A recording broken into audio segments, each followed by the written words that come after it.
Welcome to FOBtv, the future of business. I'm your host, Kevin Benedict. I'm a futurist and lecturer here at TCS, and I want to welcome everyone to the show today. Our guest today is Kiran Gupta. He's the global head of sustainability services here at TCS. We're thrilled to have him. Kiran, welcome to the show. Thank you very much, Kevin. Very good morning to you. Where are you calling in from today, and what's the weather like? I'm calling in from the European capital, Brussels.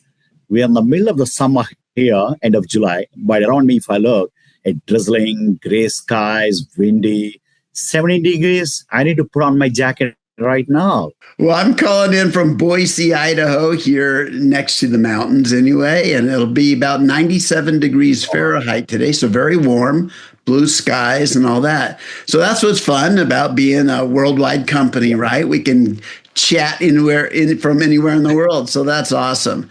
So your career is all about sustainability here right now, Kiran. So let me just ask you, what does sustainability mean to you before we jump into the interview? For me, sustainability means having a better tomorrow than today. What it means. Why am I saying that?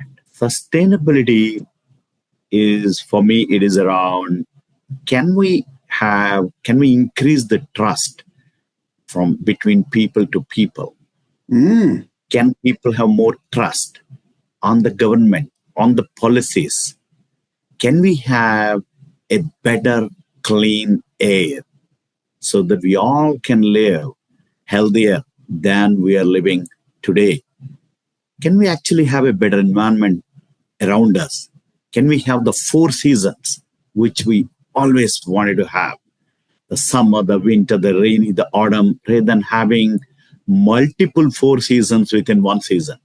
I think for me, all of that put together is sustainability is about making a better tomorrow than today. So TCS is over 600,000 people. It's all around the world. But in all the different options and opportunities you had, you chose the field of sustainability to lead that effort. What inspired you to do that? It was a difficult decision for me in the sense, after having spent 3 decades in TCS, primarily in system engineering, in designing highly competitive and mission critical systems. About 15 years ago, I moved into business leadership roles as country head for Switzerland, then country head for Belgium. Then I slowly moved in managing banking and insurance, financial services for Europe. I wanted a change. I wanted a role that allows me exposure across the industries and across the geographies, and something that gives me even more satisfaction than what I'm doing today, that I can contribute in participating in our clients' journeys and in the society journey towards making it better. So I felt when this opportunity was given to me by our management, why don't you look at setting up a global sustainability services practice that caters worldwide? I just took it. All right. Yeah, thank you for sharing that. Now, I'm going to give you a whoosh. If you could change just one thing, Kiran, about how the world works today to help this planet, what would you choose? I wish one of the Avengers or a Superman or a Superwoman, but coming from me, one wish is, can every individual reduce the usage of plastics by 1% every year, buy 10 less plastic bottles worth of food or anything. I think if we can do that, imagine the impact it will have. The 6 billion plus population spending 1% less on plastic is an immediate impact. Wow. Well, in our household here, my wife makes sure of that. At least is done in our household. I get my hand slapped if I touch plastic. Absolutely. I think my daughter plays that role in our house. Yep. That's She powerful. forced me I to love move away it. from many habits. Yeah. I love it. So, one last question before we dive in here. What would a healthy relationship between humans and nature look like? If we could, manifest what that would look like, what's your thoughts? I think we've taken the nature for granted. It's like zero cost to us, but we take abundance from the nature. So if people have that awareness that it's not free of cost, you can't take it for granted. Respect nature for every single element we take it from nature, be it be plucking a flower, taking the fruit, or breathing the clean air. Just think of that as part of extended family and what you would do within a family to support. I think the same support that if we are able to give back to the nature, it'll be a beautiful relationship. So, how will technologies, let's tap into your engineering experience over the years here now. How will technologies that we see out here that are emerging and we're all hearing about, like AI, digital twins, all the different kinds of sensors that keep being developed and expanding the power of those, how can all of those things help us actually better manage the ecology? See, we keep thinking that artificial intelligence, digital twins, these are today. But let me tell you, as part of my engineering specialization, 3 decades before, I studied AI. Mm-hmm. But unfortunately, I couldn't put into practice that time because the cost of computing was so high. Today, everybody knows the chip that you have on the mobile is more powerful than a mainframe in 1970s. Mm. A machine that is bigger than my house. But today, the chip in the mobile is much. So that shows the development of computing, the mathematics, the algorithms, the permutation combination capabilities of these machines. So how can they help? Today, before you go to the beach, you just check the weather, AccuWeather or a weather or any report. You couldn't do it 30 years before. So predicting climate, predicting what it can impact your business, your supply chain, your just holiday, a simple thing like walking out, you check you want to put on a jacket or umbrella. Rather than, to that level, we become dependent on the technology. So what it can do for an enterprise, when you bring AI, digital twin, and sensor together, it is just, you can imagine, you can reimagine. It has no limits. But can we use it purposefully? Can we also look at what impact they're also doing on the downside to it? The amount of computing people have unleashed today with the advent of chat GPT and everything. At the same time, the amount of water you require to cool these data centers that just growing. You look at any headline statement of any big manufacturers also, they're actually getting into a new business of setting up huge data centers. So what it means to the carbon emission, while they're helping, at the same time, on the other side of it, I think we also have to be watchful. Absolutely. One of the things that is so impressive to me, you talked about checking the weather at the beach. My wife and I do a lot of backpacking, and she has one of the tools that we have is that your exact GPS location, it uses modeling to tell you what it thinks the weather will be way up high in the mountains on the saddle or down by the lake or down by the river. So even as the terrain changes and the GPS blue dot moves, it is telling you updated weather from modeling. So let me just ask you that. How can things like simulation and modeling and other AI-powered kind of foresight tools help organizations improve their long-term sustainability planning? How do you see that all coming together? See, certainly technology is the object objective when anyone invents new technology is to improve the standards of life. I think that's the whole purpose behind the technology innovation. Now, one is about availability of technology. Second is about awareness of what it can do for you. Third is about usage of it for the purpose. Now, if we take sustainability, if we take climate, environment, if we take the whole agriculture, how it is, how can a modeling help or how can a digital twin? India is home for thousands of elephants. Coffee and tea, they are fantastic products of India. And you have these beautiful coffee plantations in the northeastern part and also in the southern part of India. Now, elephants and humans have coexisted for many years. Now, these elephants, they love environment. They love greenery. They need water. So they pass through the coffee plantation where these hundreds of workers are there, and coffee plantations are millions of hectares. So you have villages, you have people, then you have animals. Now, we, at the group level, what we've done is, using the sensors, using the modeling, we have kind of created a safe corridor for the elephants that the sensors alert, they make some noise, and they divert the elephant in a certain direction. Without this, a lot of elephants were getting killed because they go into an uncertain path, they go on the road, you have this traffic, and humans are getting worried. They kind of try to drive them away. And in the process, humans also have lost some lives, and elephants, they moved away from this herd. A technology can also help in maintaining the nature. This is such a small example, but it has such a profound impact in bringing the wildlife and humans together, using modeling, using sensors. Wow, I love that example.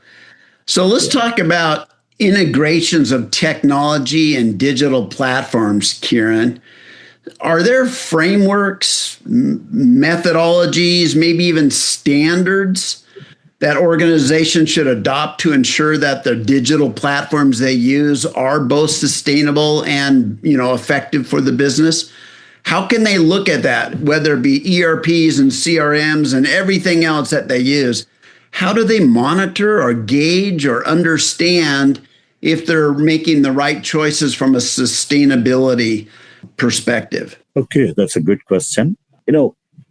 Like how organizations focus on business outcome. The purpose of any ERP or meeting my business outcome.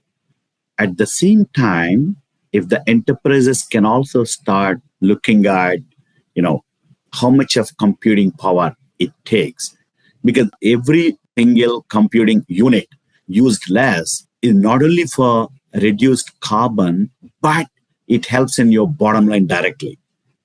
Because computing means storage, it's about processing power, it's about the whole servers that you lay down. If it is cloud or it's a data center, you need less data center, you need everything. One computing unit less is a direct impact on your bottom line.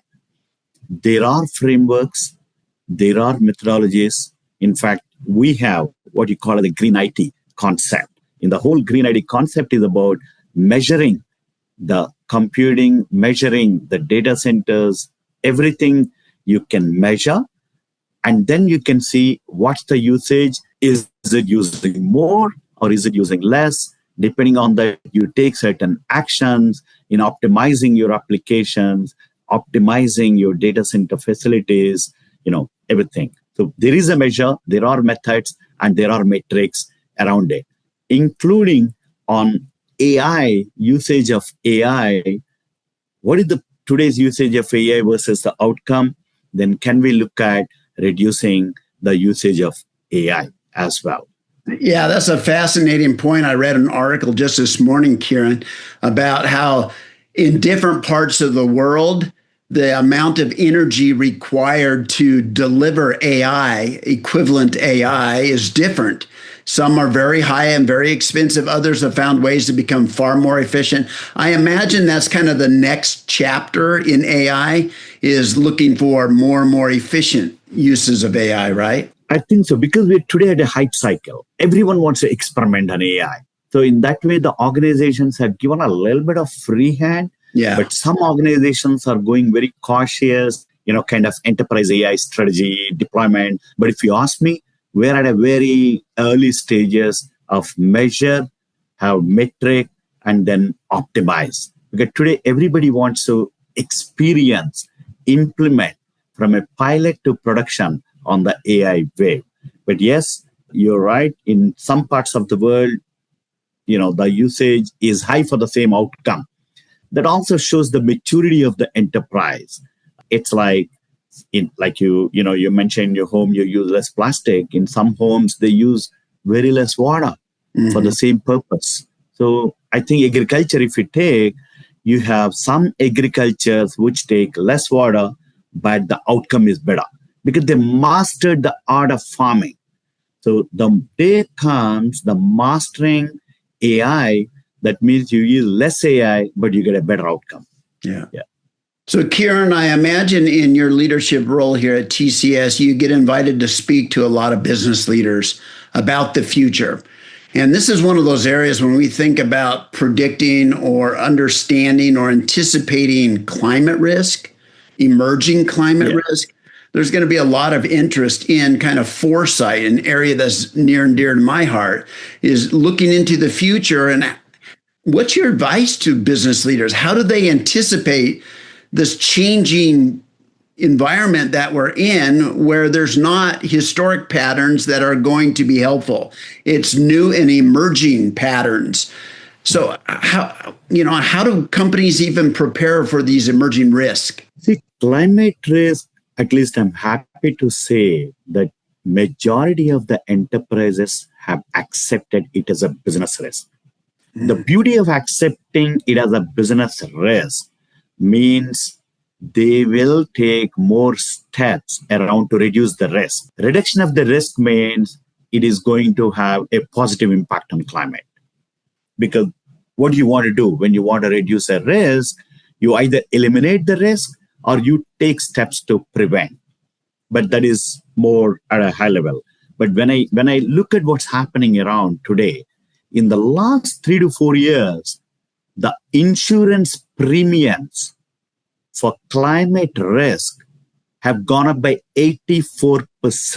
That means if somebody is taking $1 billion loan and they want to build a completely new township, infrastructure, whatever they want to build, and if it is in a zone where there could be a flood, there could be a drought, or there could be an earthquake, you take, even if there is a minor possibilities, if they were charging, just for the sake of number, if they were charging $1 million as insurance premium for the project, today it is 1.84 million. That's the additional cost that businesses are spending.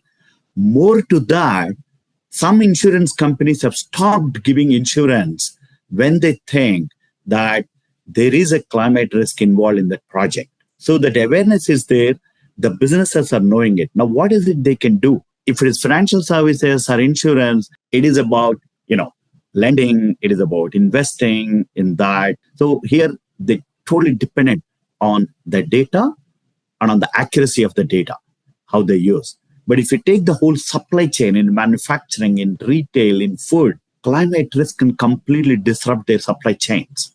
So this is where, again, the digital twins play a very big role.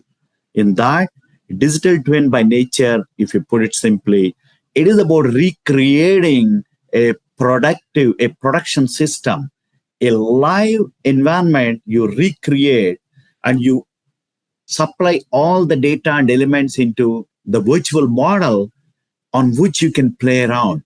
What if this happens? What if there is a flood? What if the Suez Canal is closed because of a flood? Then what happened to my supply chain?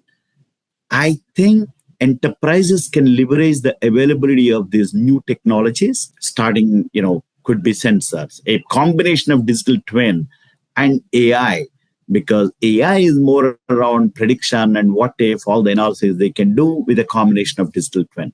That is how I look at this. Climate risk is not an ESG alone today. As I said, I think I'm very happy that businesses have accepted climate risk as a huge business risk for them. Oh, that's interesting. And as you were speaking, it occurred to me that I'm personally being impacted by what you just described there. Recently, our family cabin up in the mountains, the insurance company refused to renew my policy because it was in the forest, which has an increasing risk of fires. So we had to look elsewhere and do a lot of research and things to be able to insure our family home up in the mountains as well. So, I mean, that's something it's just what you talked about is climate risk is changing business policies. Now, the fact that a business is a business means that they have stakeholders that they're responsible to. And oftentimes, they have their KPIs and performance numbers and metrics and everything that they're trying to achieve. So how do companies balance the business need and their desire to be sustainable and ecologically responsible? See, for me, I think it's about how any business leader want to see their company not for today, but in a decade, in a 20 or a 50 year or even after a century. Yeah. I don't think there is a separate line item or a separate priority or a focus that this is what I do for sustainability. This is what I do for business or to take care of my stakeholder.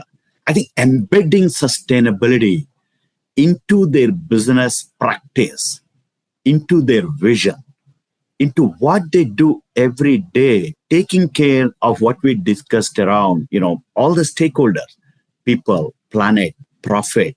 If they're able to embed into that, I think success will follow. You take big logo names, you take, Unilever, you take Tara Group in 50 plus years, or you take Patagonia. People take Patagonia. The moment you think of sustainability, they say, wow, why do you pay more? It's a brand. What you think about that company and the quality, you tend to pay a little bit higher for the quality and for the image that you have. Look at IKEA in Europe. Look at what they do for circularity. 2,500 plus products. Every product, if they're able to repurpose, reuse, renewable into that, the impact on such a global company, leave alone from a sustainability goal, but by embedding sustainability into their practice, it has a huge impact, positive impact on supply chain, positive impact on bottom line. So my view is businesses which have embedded sustainability into their business practice, not treating sustainability as a separate goal, a separate point, a separate wish list, I think tend to thrive more and they have more lifespan. As a futurist, we have learned long ago that the future is not just shaped by one domain. It's not just a technology that changes the world. It's all the domains converging together at a point in time in history and influencing and shaping the future. So by domains, we mean it's not just technology, but it's science. It's technology, it's societal, geopolitical, it's economic, it's philosophical, it's environmental.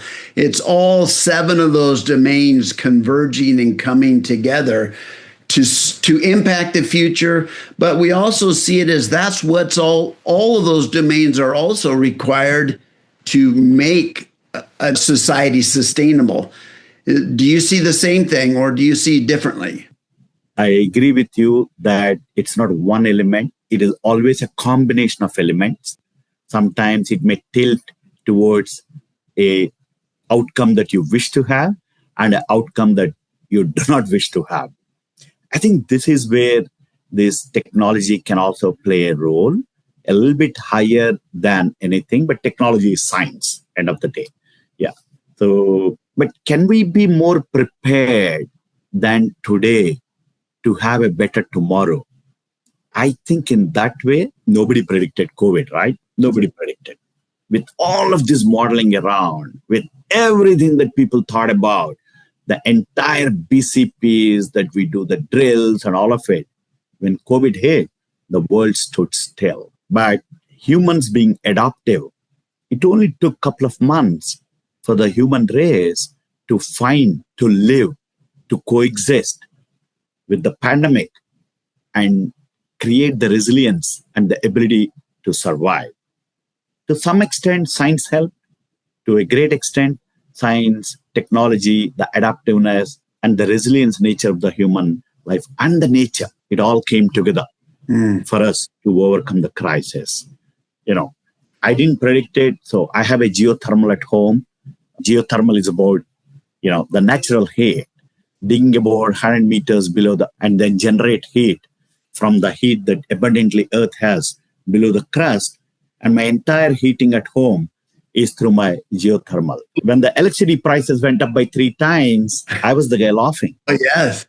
Well, I didn't predict the future, and I have a 10,000 liter water tank at home for rainwater harvesting. So it didn't rain for a couple of weeks, but I had all the water for my garden and for my cleaning and everything.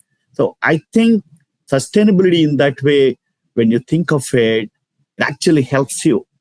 It helps you more than what you are today. People many times talk about what is the total cost. You always have to look at not a one-time cost.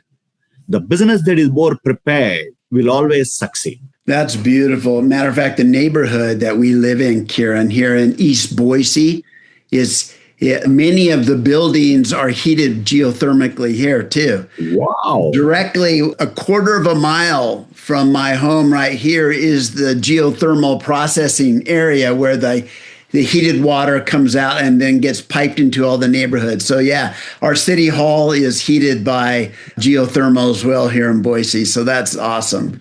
So let's imagine as futurists, one of the tools that we use is we look at future scenarios and we think through all the ramifications of various scenarios to then say, what do we need to do to prepare for that?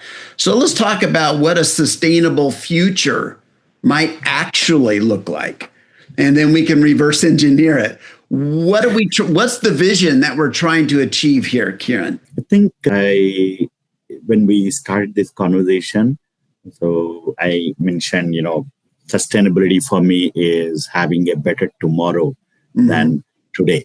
I think if we look at holistically, when we look at what it means, sustainability, to how the future may look, or I think today when it's clear that tomorrow's conflicts probably may also involve water. Water may become more precious than renewable energy or a fossil fuel, because the way we are consuming combined with the climate change, it's scientifically proven and with the data and facts that you have more drought and you have more shortage of water availability in the world. Because today the desalination costs are extremely high. Probably with AI and digital twin and all of it, will also bring down the cost of the desalination technique, because 3/4 of the earth is water. At some point of time, maybe we need to find a way. So for me, from a sustainable future, how it looks, if we don't, as a society, if we don't come together to look at, can we reduce the usage of plastic? By the way, within TCS, our R&D team is working on bioremediation of plastics. Wow. What it means is, can the plastic be degraded faster when it is left onto the surface of the earth?